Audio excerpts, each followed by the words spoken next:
Hello అండి. ఇప్పుడైతే ఒక బౌల్‌లో అయితే వాటర్ తీసుకోండి. తర్వాత స్టవ్ అంటించుకోండి. స్టవ్ అంటించుకొని వాటర్ అయితే వేడి కావాలి. వాటర్ వేడెక్కిన తర్వాత కోల్గేట్ పేస్ట్ అయితే వేసుకోండి. నేనైతే పెప్సోడెంట్ పేస్ట్ వేసుకున్నాను. మీ దగ్గర ఆ పేస్ట్ ఉంటే ఆ పేస్ట్ అయితే వేసుకోండి. పేస్ట్ వేసుకున్న తర్వాత షాంపూ అయితే 1 షాంపూ తీసుకోండి. నేనైతే క్లీనింగ్ ప్లస్ తీసుకున్నాను. మీ దగ్గర ఆ షాంపూ ఉంటే ఆ షాంపూ అయితే తీసుకోండి. ఇప్పుడు షాంపూ తీసుకున్న తర్వాత లెమన్ అయితే తీసుకోండి. ఒక హాఫ్ లెమన్ ఉంటే లెమన్ గుజ్జు అయితే తీసుకోండి. గ్యాస్ అయితే ఆఫ్ చేసుకోండి. ఇప్పుడు గ్యాస్ ఆఫ్ చేసుకున్న తర్వాత ఒక స్పూన్ చాకాన్ని తీసుకొని ఇలా బాగా కలుపుకోండి. ఇదైతే ఒక 5 నిమిషాలు అయితే ఈ వాటర్ అయితే ఆరాలి. ఇప్పుడైతే స్ప్రే బాటిల్ ఉంటే తీసుకోండి, లేకపోతే ఈ వాటర్ క్యాన్ ఉంటుందని వాటర్ క్యాన్ అయితే తీసుకోండి. తీసుకున్న తర్వాత పైన కవర్ అయితే రిమూవ్ చేసుకోండి. తర్వాత అయితే బాటిల్ ముత్తుకు అయితే ఇలా రంధ్రాలు అయితే పెట్టుకోండి.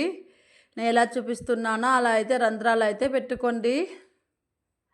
ఇప్పుడు రంధ్రాలు పెట్టుకున్న తర్వాత బాటాలు అయితే ఓపెన్ చేసుకోండి. మూత అయితే ఓపెన్ చేసుకోండి. మనం ముందుగా కలుపుకున్నాం దాన్ని కోల్గేట్ వాటర్ అయితే ఈ వాటర్ కండ్లు అయితే పోసుకోండి. ఇప్పుడు వాటర్ క్యాన్లో పోసుకున్న తర్వాత కొంచెం మిగిలింది చూడండి. ఇది ఎందుకు వేస్ట్ చేయడం, ఇలా గ్యాస్ అయితే క్లీన్ చేసుకోవచ్చు. సింక్ క్లీన్ చేసుకోవచ్చు, ఫ్రిడ్జ్ డోరు, గ్యాస్ స్టవ్, స్లాబ్లన్నీ క్లీన్ చేసుకోవచ్చు. మనము వంట చేసినప్పుడు ఇలా పాల పొంగిపోతుంది, సాంబార్ అయితే ఇలా అయిపోతుందని ఎంత జిడ్డు ఉన్నా కూడా గ్యాస్ స్టవ్ ఈ వాటర్ కొంచెం వేయండి, అంత బాగా అయితే క్లీన్ అయిపోతుంది. చూడండి, ఒక 2 డ్రాప్ వేస్తే చాలు, చాలా బాగా అయితే రిజల్ట్ కనిపిస్తుంది. గ్యాస్ స్టవ్ ఒక్కసారి క్లీన్ చేయొచ్చు చూడండి, మీరే నమ్మరు, అంత బాగా అయితే క్లీన్ అయిపోతుంది. ఇప్పుడు ఒక స్క్రబ్బర్ తీసుకొని ఒక నిమిషం పాటు అయితే రుద్దుకోండి.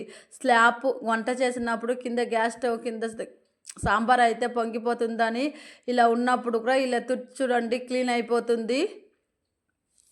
ఫుల్ వీడియో అయితే కింద అయితే లింక్ ఇచ్చిందని చూడండి, ఫుల్ వీడియో అయితే.